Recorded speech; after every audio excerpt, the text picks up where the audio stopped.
административный суд Анкары подтвердил незаконность кода Г-82 и депортации Алишера Сахатова.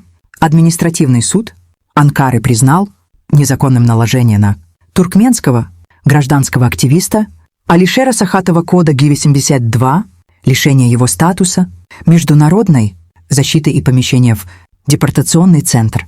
Об этом сообщается в заявлении Туркменского Хельсинкского фонда по правам человека. Согласно решению суда, миграционная служба Турции может подать апелляцию в течение 30 дней, однако обязанность возместить все судебные расходы возложена именно на ведомство. Член Туркменского Хельсинкского фонда Анадурды Хаджиев отметил, что дело Сахатова стало показателем незаконности действий, предпринятых под давлением туркменских властей. Мы видим, что наложение кода Г-82, лишение статуса, международной защиты и заключения в депортационный центр были незаконными, заявил Хаджиев. Он напомнил, что на конференции ОБСЕ БДИПЧИ в Варшаве Туркменский Хельсинки фонд обратился с вопросом к президенту Турции, почему турецкие структуры допускают вовлечение страны в противоправные действия туркменских властей.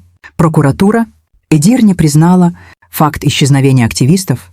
Отдельным документом прокуратура города Эдирне направила материалы по делу Алишера Сахатова и Абдуллы Орусова в прокуратуру города Синоп.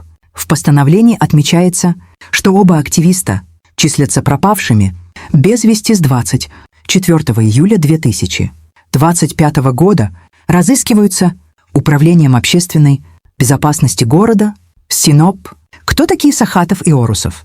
Оба активиста известны своей правозащитной деятельностью и участием в публичных кампаниях против нарушений прав человека в Туркменистане.